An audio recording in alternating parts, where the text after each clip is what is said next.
Have you ever wondered why someone you loved, trusted, or built a future with suddenly disappears from your life? Why the people you thought would be there forever become memories you never saw coming? It's easy to call it coincidence, to say life just happens. But what if it's more than that? What if their exit wasn't an accident, but divine orchestration? According to Edgar Cayce, the sleeping prophet, nothing in life is random. Every encounter, every loss, every moment of connection or disconnection is part of a cosmic blueprint, a soul-level curriculum designed long before you were born to awaken you, shape you, and return you to your divine center. The universe removes people from your life for a reason, not to punish you, but to protect your evolution, to pull you back into alignment with your true path, even when your human heart wants to hold on, even when it hurts. We tend to view endings through the lens of grief, but Cayce taught that the soul operates through higher laws of karma, vibration, purpose. And when someone exits your life, especially suddenly or painfully, it often marks a spiritual turning point, a pivot, a karmic release, a soul contract fulfilled. Think about that. Every relationship is a soul agreement. Cayce believed that before incarnating, souls gather, like actors before a play, and decide which roles they'll play in each other's lives. Some will come to love you, some will challenge you, some will break your heart wide open so light can enter, and some will vanish the moment their purpose is complete. It's not betrayal, it's not abandonment, it's alchemy. When someone leaves your life, especially when you don't understand why, the universe may be answering a prayer your soul whispered before you were born. Help me grow, help me awaken, help me become more of who I really am. And sometimes that requires separation. Imagine you're holding a key. That key is meant to unlock a specific door in your future. But the person you're clinging to, they're holding a different key, a key that no longer fits the lock your soul is meant to open. The more you try to force it, the more stuck you feel. The more drained, the more misaligned. That's when the universe steps in, not to harm you, but to clear the path. To remove the people whose vibration no longer matches the frequency you are rising into. This is spiritual physics. Cayce spoke often about the law of vibration, that like attracts like, and when your frequency shifts, your reality shifts with it. Relationships built on old frequencies can't survive new vibrations. When you begin to heal, grow, awaken, you start to vibrate differently. And people who no longer resonate with that new vibration begin to fall away, gently or suddenly. It can feel cruel, but it is precision. You may feel a sudden distance. Communication stops. The connection dissolves. And in that void, the ego screams, "Why did they leave? What did I do wrong?" But the soul whispers something else, something quieter, wiser. They were never meant to stay. Their role is complete. Cayce described this as the balancing of karmic debt, the unspoken spiritual ledgers between souls. Some people come into your life to teach you how to love. Others teach you how to let go. Some mirror your wounds so you can finally see them. Some show you your worth by refusing to honor it, so you remember never to abandon yourself again. Every exit is a message. The universe removes the people who distract you from your purpose, who drain your energy, who keep you tethered to a version of yourself that you're outgrowing. Even if you once loved them deeply, even if the loss cracks you open, because sometimes you need to be cracked open. That's how the light gets in. That's how the deeper truths emerge. That's how you stop chasing love from others and remember that the divine lives within you. In his readings, Cayce emphasized over and over that life is a school. The soul comes to earth not for comfort, but for growth, for experience, for expansion. And every soul around you is both your teacher and your mirror. When the lesson is complete, the teacher moves on. When the mirror no longer reflects who you're becoming, it shatters. This isn't rejection, it's redirection. But here's the sacred irony. Even those who leave your life never truly leave. Because energy doesn't die. Souls don't vanish. They shift forms. They evolve. And the love you once shared still exists, Not in time, but in eternity, stored in the field of consciousness, accessible always. Even Cayce spoke of past life connections that outlived the physical form, of souls who come together lifetime after lifetime to learn, to heal, to grow. So even if someone leaves your life now, it may not be goodbye. It may simply be, not yet, not in this form, not until you become who you were always meant to be. Sometimes they leave so that you can finally meet yourself, because in their absence, you are forced to feel the silence, to sit with the parts of you that were hidden behind their presence, the fears, the stories, the unmet needs. And in that sacred space of loss, you begin to remember. You remember that you are not defined by who stays or goes. You are not broken because someone didn't choose you. You are being refined, sculpted, directed back to the path of your soul. The universe always operates with purpose. Always. There are no mistakes, no random exits, no accidents of timing. If someone was removed from your life, trust that it was for a reason. And even if you can't see the reason now, one day you will. You'll look back and realize if they hadn't left, I would have never found myself. I would have never stepped into my truth. I would have never become this version of me. You don't need to chase anyone who leaves. You don't need to beg for their return. If they're meant to be part of your journey, the universe will bring them back, in divine timing, with divine clarity. And if not, their role in your story was already a gift, a chapter, a lesson, a portal into your next becoming. There is a strange peace that begins to emerge when you stop fighting what is leaving. When you release the urge to control, to question, to rewrite the story in your mind. When you stop seeing their absence as a punishment and start seeing it as an answer. A sacred shift in the choreography of your destiny. Cayce often spoke of divine timing, that the universe operates on a rhythm far deeper than the ticking of clocks.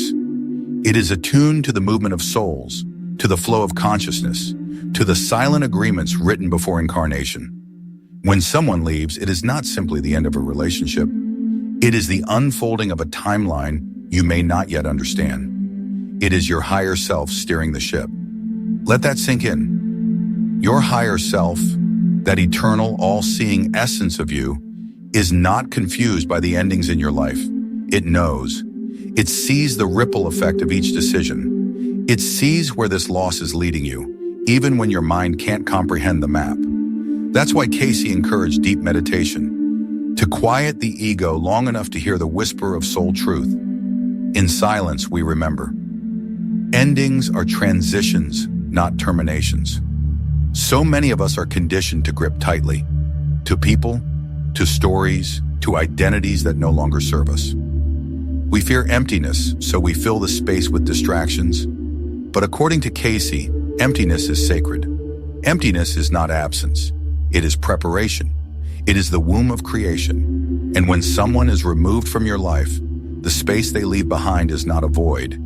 It is an invitation for the new, for the true, for the soul-aligned. And yet, there is grieving, always. Because even when the soul understands, the heart still feels.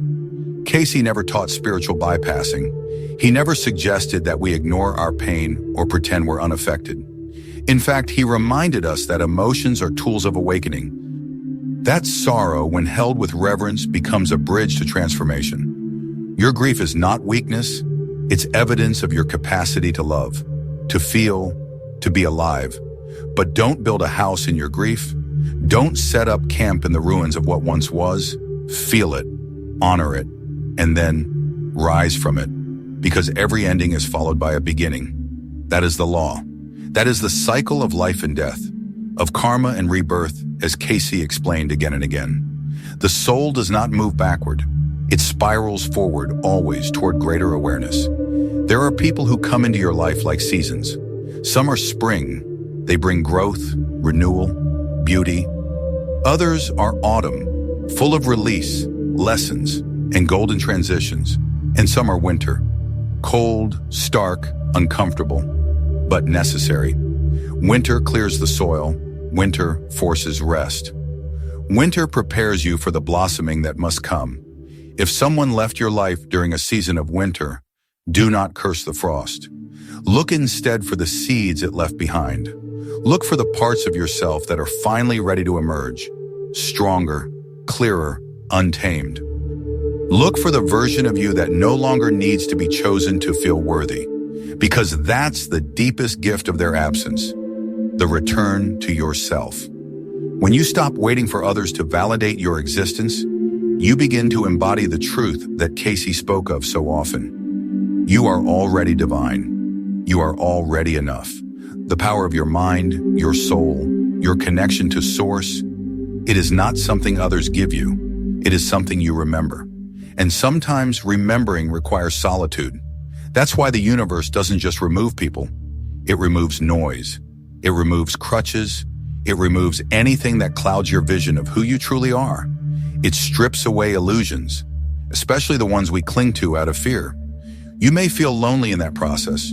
You may feel abandoned, but you are not alone, not truly. You are surrounded by unseen hands, guided by soul forces, held by the very same love that orchestrated the removal in the first place. Cayce taught that guardian forces, what many call angels, guides, or higher beings, are assigned to every soul. They move invisibly through our lives, nudging us toward our destiny, protecting us from choices that would derail our evolution, whispering wisdom when we are quiet enough to hear it. What if the people who left were guided away? What if their role was complete, not by their will, but by divine instruction? What if the timing wasn't wrong, but perfect? What if their exit isn't a wound, but a door? And what if, on the other side of that door, is everything your soul has been praying for? A deeper relationship with your purpose, a path that aligns with your spiritual design, connections that nourish your essence, not just your ego. Love that honors your frequency, joy that isn't borrowed, but born from the inside. But to walk through that door, you must stop staring at the one that closed. You must trust that the universe doesn't make mistakes. Every departure is an act of grace in disguise. Every loss is a recalibration. Every time something is taken, it's to make space for what's meant to arrive.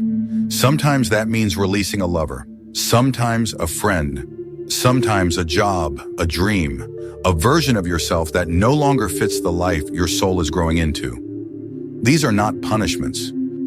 These are sacred recalibrations. You're not being broken. You're being broken open. And through the cracks, new light enters. New people enter. People whose vibration mirrors the frequency you've earned through your healing. People who don't need to be convinced to stay because they are magnetized to the truth of who you are. But here's the catch. You cannot meet them if your arms are full of what's no longer yours. You cannot receive the new if your heart is still clutching the past. So release. Not because you stopped caring, but because you finally started listening. Listening to the voice beneath the noise. The voice of your higher self. The same voice that Cayce urged us to reconnect with daily through meditation, prayer, stillness. Because the soul always knows what the ego forgets. That removal is not rejection, it's resurrection. It's only when something leaves that you can begin to notice the spaces that were never filled in the first place. We convince ourselves that we are whole because of who is beside us. But wholeness is not granted by others.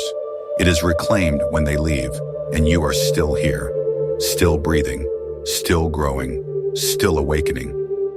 Edgar Cayce often reminded us that the soul's journey is not about accumulating, but about unfolding. We are not here to collect people and titles and validations.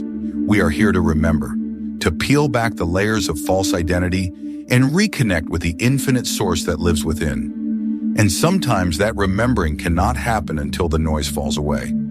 Until the person you thought you couldn't live without is gone. Until the version of you that depended on their presence dissolves.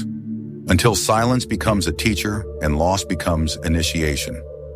The pain of someone leaving, especially someone you loved, someone you trusted, is a doorway into something more eternal than any relationship. It is the doorway into your own sacred sovereignty. The universe removes people because your soul called for growth, because your inner evolution began vibrating at a level that could no longer sustain that old connection. And no matter how desperately you try to revive what was, it slips through your hands, not out of cruelty, but out of divine compassion. Because what if staying would have delayed your awakening? What if staying would have blocked your soul's assignment? What if this heartbreak was the very thing you asked for before this lifetime began? According to Cayce, every soul writes a blueprint before birth, a soul contract filled with potential lessons, destined encounters, and the karmic debts we are ready to resolve. The people who enter and exit our lives are often fulfilling those contracts, even when their roles seem painful or confusing. They are not random. They are not mistakes. They are messengers. Some bring love, others bring lessons, and a few bring both, disguised as one. They mirror our wounds so we can finally face them. They trigger our fears so we can finally heal them. They awaken our intuition so we can finally trust it. And once their role is complete, they go. Sometimes gently, sometimes violently, but always perfectly timed. It's easy to believe the universe made a mistake when it takes someone from you. But Cayce's teachings reveal the opposite, that all things, even suffering, are governed by a higher intelligence, a loving order, a divine orchestration that sees what your ego cannot. And here's the part no one wants to hear. What is meant for you does not require force. It does not require begging. It does not require constant convincing. If someone had to be chased, they were not rooted in your frequency. If someone left when you finally stood in your truth, they were not built to stand beside your truth. If someone faded the moment your light began to rise, it's because their soul was never meant to walk beside your fullness, only to activate it. Let them go. Thank them in your heart, and then bless the space they left behind. Because that space is not emptiness. It is readiness. It is the readiness to receive the next chapter of your soul's journey. The people who are coming, the opportunities that align with your vibration, the healing that only solitude can offer. This isn't about bitterness. This is about sacred neutrality. Cayce spoke of the importance of forgiveness, not as a way to excuse harm, but as a way to unshackle your spirit from the karmic weight of resentment. Holding on binds your energy to the very people who were removed for a reason. Forgiveness severs that cord. It returns your power. So bless the ones who couldn't stay. Bless the ones who didn't choose you. Bless the ones who hurt you, not because the pain was justified, but because the pain became your portal. Your awakening, your return to yourself. You don't need to understand every detail to trust the design. You don't need to know why they left to know that you are being guided. Cayce always emphasized the power of faith, not blind belief, but deep cellular trust that the universe is conspiring for your highest good, even when the path feels like darkness. That trust is your compass. That trust is what allows you to stand in the unknown and say, I may not see it yet, but I know something greater is on its way. Because it is. The universe never removes without replacing. But it does not replace at your command. It replaces in divine sequence. At the exact moment your soul is prepared to receive. Not when your ego is impatient, but when your spirit is ready. And when that moment comes, you will look back with gratitude, not regret. You will see why they had to go. You will see the way your life opened in their absence. You will see how much of yourself you had been denying just to keep them near. And you will realize that what felt like abandonment was actually redirection, a sacred rerouting to your destiny. A course correction guided by love far wiser than your own. You are not alone in this. Your guides are near, your soul is speaking, the universe is listening, and everything you are losing is leading you home. Home to your truth, home to your peace, home to the people who won't just visit your soul, but live there. So breathe. Let the tears come if they must, but don't stop walking, because even now, especially now, you are exactly where you're meant to be, and everything is unfolding exactly as it should.